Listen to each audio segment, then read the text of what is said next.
Hello, hello, hello, hello. I hope you are doing well today.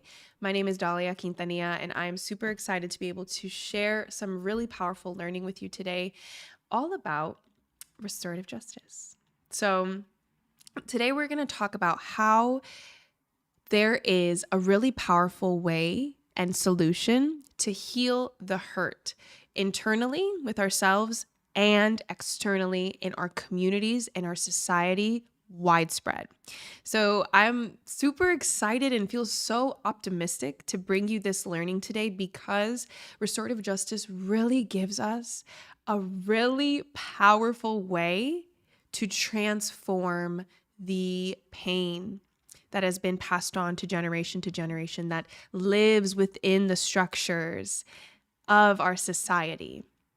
There is a way to heal. There is a way to be liberated from these systems. And it starts with learning about restorative justice. It starts with re-indigenizing the way that we view ourselves, our internal processes, and others, and the relationships we have with them, the quality of our relationship. So I'm super excited to be here. I'm super excited to bring you this learning. Let's jump in because this is a thickie. This is a big one. All right, so liberated learning, our mission. I am the founder of Liberated Learning, so that's all. It is my passion in evolution, is what I like to say. So our mission is to provide people with high quality experiential learning experiences that give them the knowledge, the gaps in knowledge, the practice and skills, and the tools needed to create restorative centered and healing centered environments. These are places where people feel that sense of belonging. They feel motivated by their purpose, and they are able to embody their individual and collective values. So it's a big mission, and it's so possible. It's so possible. I'm gonna give y'all a quick little of my life and my story. I grew up in Sioux City, Iowa. There she is on the left. Hey, she cute. She got that bucket hat, the Adidas slides. She killing it. Beautiful little light, isn't she? But she did not have the learning environment that was restorative or healing centered. In fact, I experienced quite the opposite in my childhood and upbringing in Sioux City, Iowa. There was not kids that looked like me, that had curly hair, that came from a poor family. So pretty quickly in my schooling experience, I felt like I didn't belong. At home, I also felt like it wasn't safe. There wasn't a lot of healing going on in my household. It was pretty traumatic. So that planted a seed of purpose and passion in me that I followed all through college. And to this point, to the picture in the middle, that's Miss Q. Hey, Miss Q in the cut. Killing it. The pose, right? Confidence. Teaching in the pandemic was with my 8th graders in my 8th grade classroom. And I really started to live my purpose. It was clear to me that being a safe space for young people was so healing, for me personally and for others, for my students. What we were able to create that year in my teaching experience was so magical. And so I was super conflicted when I experienced this magic in the classroom in a completely different world when it came to the adults I was working with within the system that I fundamentally didn't agree with and recognized as needing a lot of change. So that led me to evolve to the picture you see on the far right. The founder of Liberated Learning founding Liberated Learning really has instilled this greater, deeper, bigger sense of purpose as far as it comes to providing people with the knowledge, skills, and tools that they need to be able to live what we were able to live in that classroom, to honor everyone's lived experience, everyone's cultural background, everyone's truth, and still stay in integrity with our individual truth. We learned how to disagree. We learned how to fight. We learned how to call people in instead of calling people out. And I was like, we should do this everywhere all the time. So let me start a business about it. Bet. So that's why we're here. And that's me, a little bit about me and my passion. So we're going to talk about today what is restorative justice. You'll also see it referred as RJ for short. And how can we practice living out RJ? How can we practice embodying restorative justice? So to just off the bat name it, restorative justice is a healing-centered approach to harm, pain, and conflict. As we'll continue to unpack in this presentation, we recognize that this is not the norm in our society. This is why we need liberation, right? We don't approach harm, pain, and conflict in a healing-centered way. We approach it with more harm, with more pain, with more violence. And that's ultimately what stunts people's growth and stops us from evolving, which is our natural, inherent way. Humans evolve. That's what we do, right? So before we get too into it, where did restorative justice come from?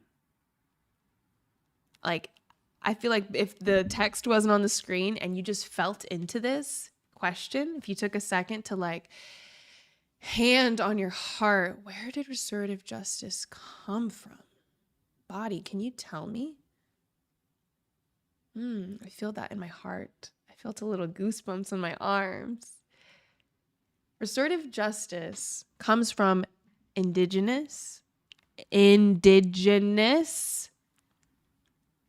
cultural traditions worldwide, collectively, emphasizing healing, connection, and community over what I touched on: punishment, judgment, and shame. Okay, we are uplifting, healing, connection, and community, and growing out of generations worth of normalizing punishment, judgment, and shame. It is so normalized, unfortunately, but that's why we need this work. So, speaking of indigenous folk, and re-indigenizing ourselves and decolonization, I invite you into creating your own land acknowledgement ritual. There's some examples here that just barely get you started, right? Because a ritual is much more intentional and deep and personal to you. This is taking that, land acknowledgement of I recognize that I am on the Potawatomi, Ojibwe, right, tribes in Chicago here, and you can text that number on the slide to find out whose traditional land you're on. But we want to take this a step further. Yes, it's good to know the tribe, to know whose land you're on. How do we make that a daily practice? How do we make that something that you sensationally feel into? Maybe it's your favorite nature smell. Maybe when you go on your morning walk, you pay attention to what you smell and you come home and you journal and you thank Mother Nature for her beautiful scent. Maybe there's an element that you're drawn to. Maybe you live by a lake or a river or mountains or the beach, the ocean, water, right? How do you connect to that element and make that moment of connection intentional and deep? Maybe you want to bring forth the people of the land you're on and write them a letter each morning. Thank you for taking care of this land. I'm sorry that the colonization has happened. My hope is that my intention is to honor and respect it by you know? We want to take it a step further. So this is an invitation for you to create a ritual that works with your lifestyle. Bring it to mind, write it down, practice it for a week, try it on, and let it evolve. Because, as I was saying, that's what the human species does. We evolve. Unless we're stuck in this. As an organization named Liberated Learning, it is absolutely necessary that we situate ourselves within the context of what we've been raised in and what we've been indoctrinated to believe is normal. Colonization, punitive systems, white supremacy, capitalism, imperialist, punishment culture, ableism, ageism, patriarchy, intergenerational trauma, xenophobia, environmental degradation, racism, and classism. This is by no means a comprehensive list. This is just to bring forth in our awareness the water we're swimming in. We've been swimming in this water from the tender ages of our childhood up into our adulthood now. And now that we're adults, we have the responsibility, yay! We have the responsibility to take care of this, to unlearn this in the ways that feel right for us. And that's why part of Liberated Learning's process is we start with the unlearning. What don't we want anymore? What are we believing that's keeping us stuck, that's impeding our growth, that's impeding our evolution? Oh, I was believing that I had to be productive 24/7 because of capitalism, and that rest means I was lazy. Oh my God, that's not true. But I believed that, right? I needed to unlearn that so I could learn how to rest, because rest is developmentally important and natural and allows us to actually access greater growth and creation. Small example, but it's these type of inquiries that help us unpack what has been implanted, programmed up here.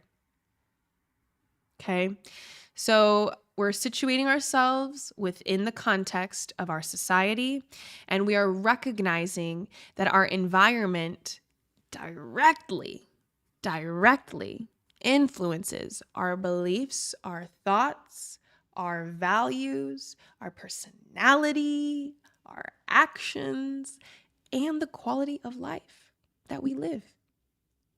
So it is vitally important that we compassionately bring curiosity to the ways the water that we've been swimming in have influenced us. It's by no means to say, oh my God, I'm such a bad person because I thought that I had to be productive 24/7. Oh my God, why? No, girl. No. I was taught that. I was taught that in my childhood home. I was taught that by society. Did I really stand a chance? Not really. And that's okay, because now that I'm an adult and now that I have this responsibility, I can do the work for myself. And the work is expansive. The work allows us to evolve. So let's get into restorative justice, right? The solution to all those things that we just saw. Currently, what we see restorative justice being defined as Oxford Languages suggests, is a system of criminal justice which focuses on the rehabilitation of offenders through reconciliation with victims and the community at large. Great start, but not encompassing of what restorative justice actually fully, deeply, embodiedly is. Okay? This is where restorative justice has started to gain a lot of traction. It's beautiful to see, and it's continuing to evolve. So much so that we've started seeing it in education. Beautiful. We love this, right? Take a moment to really feel into this framework. This is from the Little Book of Restorative Justice by Evans and Van Deering. Great book, short, to the point, important. What feelings are you having as you take in this framework? What stories or thoughts, maybe some beliefs are coming up? Maybe you have a question. At the center is this core belief that people are worthy and relational, honoring our inherent humanity. Yes, and the fact that we are designed, wired biologically, neurologically to be in relationship with ourselves, relationship with others, relationship with the community at large. So because we center this within this framework, we are going to nurture healthy relationships. We're going to create equitable learning environments. We're going to actually repair harm instead of add harm. We're going to repair it. And that's going to allow us to transform conflict into something that makes us stronger, into something that makes us better, into something that allows us to relate on a deeper level. We love that. We love that. Getting all fired up. This is the tale of two schools. I love this graphic. It is a really zoomed in view on how the restorative practices based education system can really make impactful change for students who are just trying to live, trying to develop, right? So this begins with Carlos. Carlos has a heated argument with his parents before leaving for school. So that makes him run late. Let's see the difference that restorative policies and practice can make. So when Carlos arrives at school in the zero tolerance education system, which by the way is how most schools are traditionally set up, most.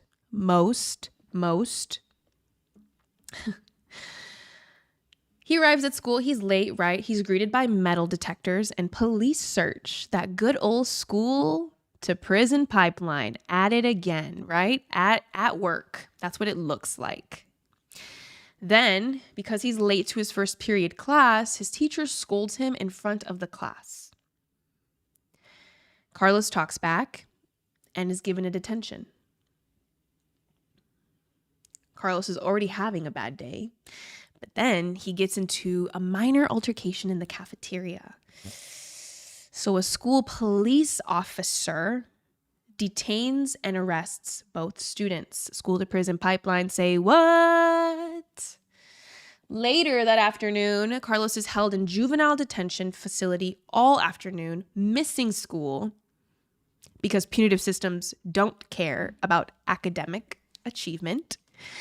So now he has an arrest record and is facing suspension.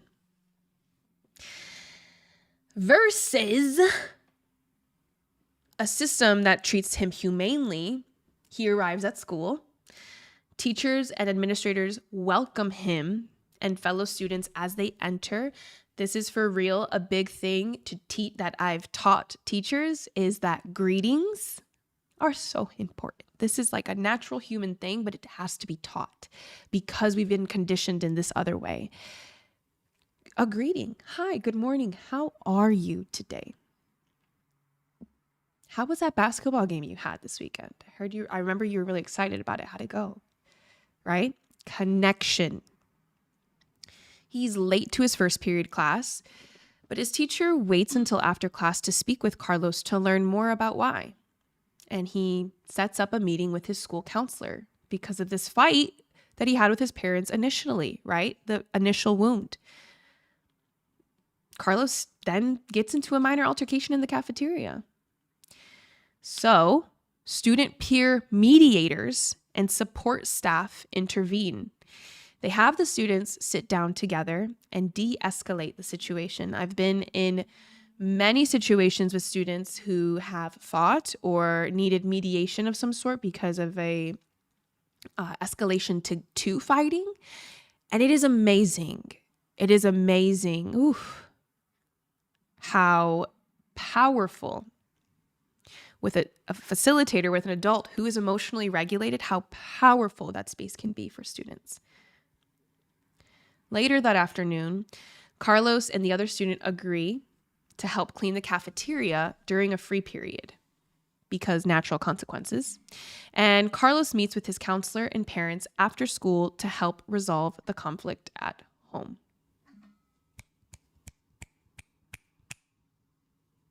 And that is A Tale of Two Schools. Thank you. Thank you very much. Felt like spoken word poetry. You can't talk RJ without talking this quote. And before I read the quote, I also want to add, yes, hurt people hurt people. And as the Liberated Learning merch so beautifully says, healed people heal people. Yeah, right? Like healed people heal people. That is also just as much a truth as hurt people hurt people. Power, the power that we have to transform hurt, it's in here. We have it. We just have to unlock it and understand that when another person makes you suffer, it is because they suffer deeply within themselves. And their suffering is spilling over. They do not need punishment. They need help. That's the message they're sending. Thich Nhat Hanh. Yes, they need help, not punishment. Let's get in a little bit more specific to what happens within a cycle of harm. That way we can understand it and notice it better when it starts to happen. Okay? This is very general, but it applies in many, many, many different ways. So the cycle of harm begins with this yellow circle at the top. Harm has happened. Cue in the hurt person, right? Then that hurt person will either hurt themselves internally. Maybe that's with negative self-talk. Maybe that's with self-sabotaging behavior, self-abandonment, and or they hurt another person. That's like projection, that's snapping at somebody, that's, making assumptions, judgment, all these things.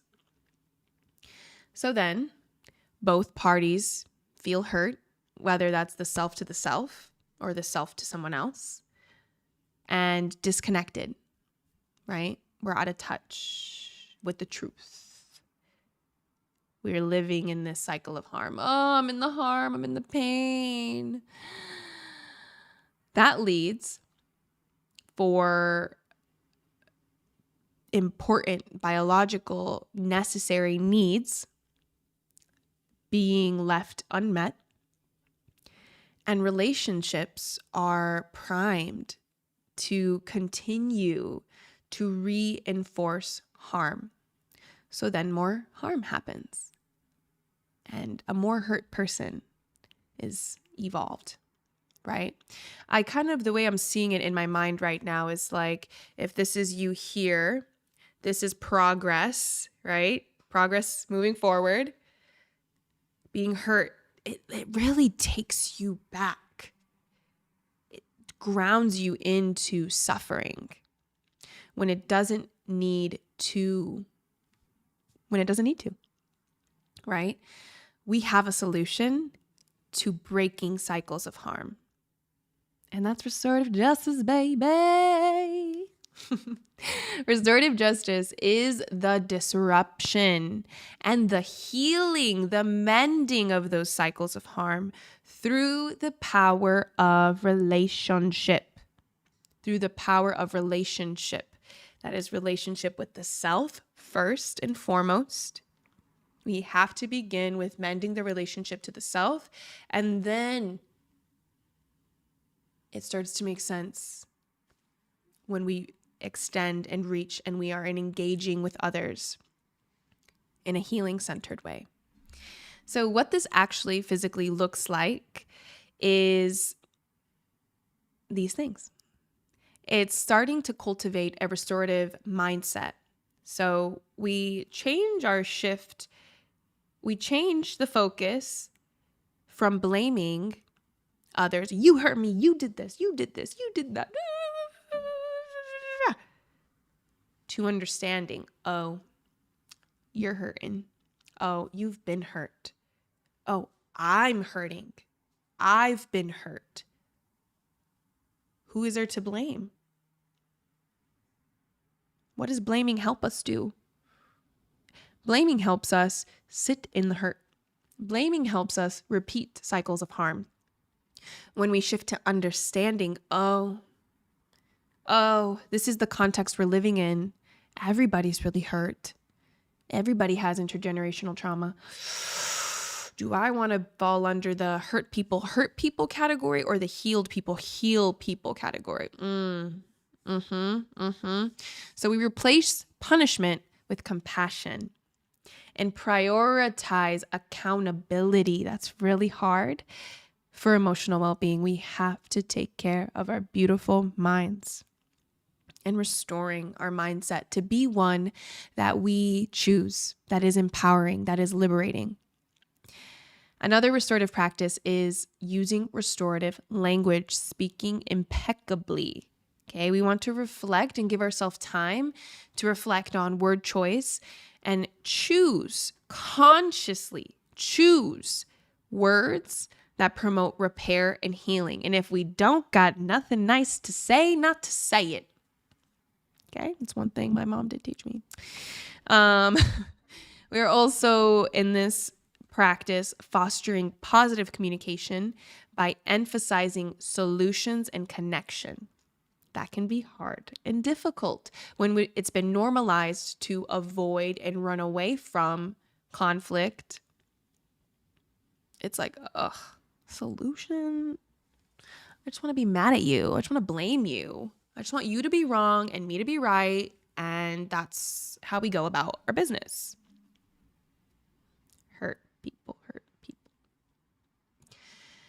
Restorative conversations are a beautiful place that practice active listening and expressing empathy.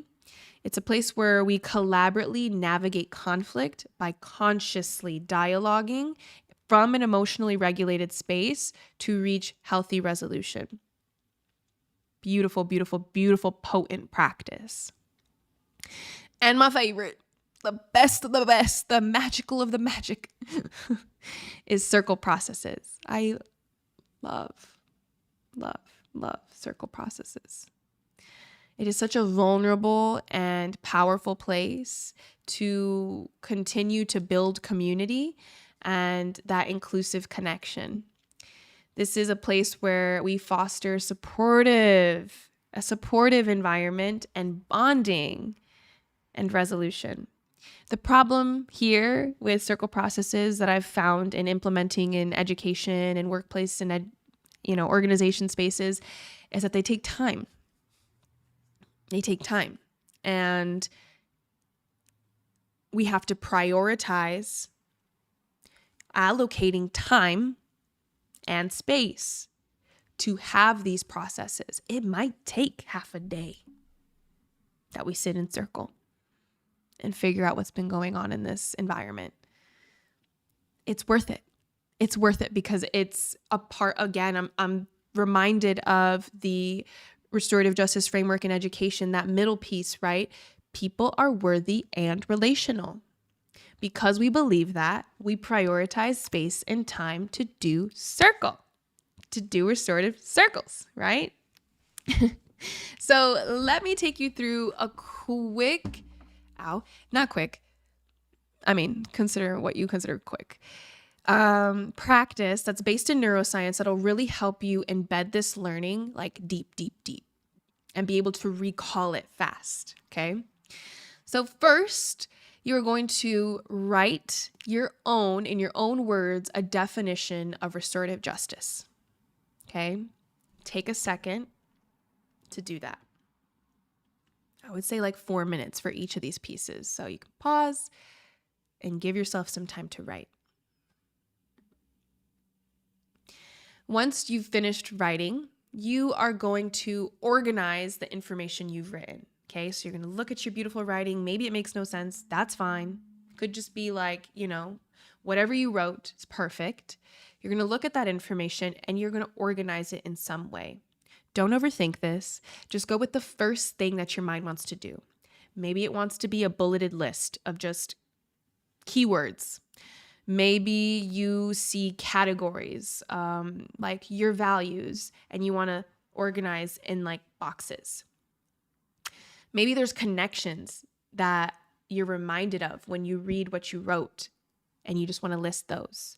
Maybe an outline wants to come through of a way that you can implement restorative justice or that you're, inspired by. Okay? Take a second here to organize the information you've written.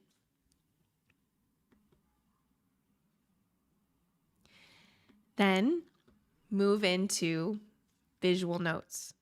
You're going to doodle, you're going to diagram, you're going to emoji it up. Okay? What pictures come to your mind when you think of RJ? Allow yourself to be creative here and allow yourself to just flow with it. Again, at least 4 minutes. Again, this is part of the entire process, so don't skip it. Yeah. Okay. Create those visual notes. It's going to be a very powerful way for your mind to remember what it is that you want to take away from this learning.